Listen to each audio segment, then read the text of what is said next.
ሌላኛው ጥያቄ ነቢዩ ሙሐመድ አለይሂ ሰላቱ ወሰላም ወደ ሰማይ በወጡ ጊዜ ከዚህ በፊት የነበሩ ነቢያትን አግኝተዋል። ለምሳሌ ነቢዩላህ አደምን በአንደኛው ሰማይ አግኝተዋል እያለ እስከ 7ኛው ሰማይ ይቀጥላል። የኔ ጥያቄ እነዚህ ነቢያት ሞተው የለም እንዴ ከነቢዩ ዒሳ በስተቀር የሚል ጥያቄ ነው። አዎ ከነቢዩላህ ዒሳ በስተቀር ሁሉም ነቢያት ሞተዋል አለይሂሙ ሰላቱ ወሰላም። እንደዚሁ ደግሞ የኢስራ እና ሚዕራጅ ሌሊት ላይ ነብዩ ሰለላሁ ዐለይሂ ወሰለም የተለያዩ ነቢያትን ሰማያት ላይ አግኝተዋል። ሁለቱም ትክክል ነው። ነብዩ አለይሂ ሰላቱ ወሰለም ኢስራና ሚዕራጅ ላይ የተለያዩ ነቢያትን ሰማይ ላይ አግኝተዋል። ሁሉም ነቢያትም ደግሞ ሞተዋል። ኢነከ መይቱን ወኢነሁም መይቱን ኩሉ መን ዐለይሃ ፋን በሚሉ አንቀጾች መሰረት ማይሞት የለም፣ ሁሉም ሞተ።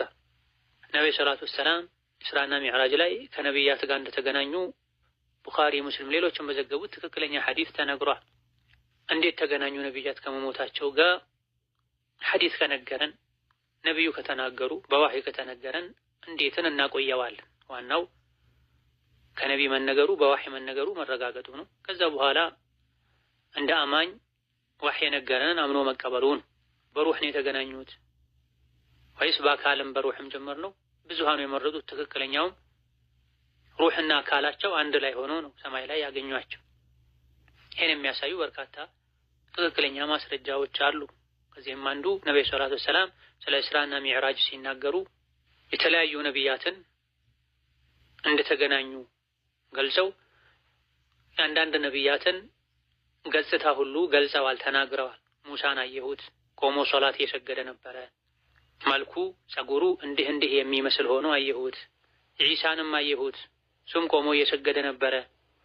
እገሌ የሚባለውን ዑርዋ ኢብኑ መስዑድ የሚባለውን ሰሐቢ ይመሳሰላል በመልኩ። ኢብራሂምንም አየሁት ቆሞ እየሰገደ ነበረ።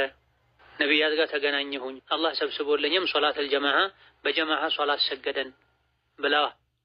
አቡበክር ስዲቅ የተባሉት ይሄ ተነግሯቸው አምነው ስለተቀበሉ ነው። እንዴት በመልኩ አላሉ። ቁርአንም ትክክለኛ የአላህን ባሮች ሲገልጽ ዩእሚኑነ ቢልገይቢ ወዩቂሙነ ሶላህ ብሏል። በገይብ ያምናሉ። የገይብ ነገር እንዴት ነው ተብሎ አይነገርም። ነቢይ ከነቢያት ጋር ሰማይ ላይ ተገናኙ፣ እንደተገናኙ አላህ ነገረን። ለእኛ ገይብ ነው፣ እንዲህ ነው ብለን መግለጽ አንችልም። ይህ ነገር በመሆኑ ከማመናችን ጋር ነቢዩ ከነቢያት ጋር ሰማይ ላይ ነፍሳቸውም አካላቸውም አንድ ላይ ሆኖ ተገናኝተዋል ብለን ከማመናችንም ጋር እንዴት ነው ይሄ ሊሆን የቻለው? በአላህ ቁድራ የማይሆን ነገር የለም። ምስላቸውን ሰማይ ላይ አሳያቸው ሊባል ይችላል ተብለዋል። አላህ ቀስቅሷቸው ወደ ሰማይ አውጥቷቸው ነፍስና አካላቸውን አገናኝቶ ለዚህ ዓላማ ብሎ በቁድራው በችሎታው ከነቢ እንዲገናኙ እንዲያዩቸው እንዲተያዩ አደረገ ማለትም እንችላለን። ይህ ይበልጥ የነቢን ክብር የሚያሳይ ነው። በአንዳንድ ዘገባዎችም ኢብኑ ሐጀር እንደጠቀሱት ወቡዒሰ ለሁ አደሙ ፈመን ዱነሁ ሚነል አንቢያ ተብሏል። ነቢዩ ኢስራ ሚዕራጅ ባደረጉ ጊዜ ቡዒሰ ለሁ አደሙ ፈመን ዱነሁ ሚነል አንቢያ፣ አደምና ከአደም በታች ያሉ ነቢያትም ተቀሰቀሱላቸው የሚል የሐዲስ ቃል አለ። ስለዚህ አላህ ቀስቅሶ በዛ ቀን አካልና ሩሃቸው እንዲገናኝ አድርጎ ሰማይ ላይ አገናኝቷቸው ሊሆን ይችላል። ምስላቸውን ነው አላህ ያሳያቸው ሊባልም ይችላል። ይሄ ከይፍያ ነው፣ ገይብ ነው። ገይብ ውስጥ ሳንገባ ተገናኝተዋል። አላህ ነቢዩን ከተለያዩ ነቢያት ጋር አገናኝቷቸዋል፣ ተነጋግረዋል፣ ተወያይተዋል።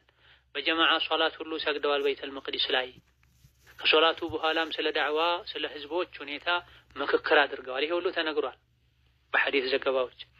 እንዴት ሳንል አምነን ልንቀበል ይገባል። ሌላኛው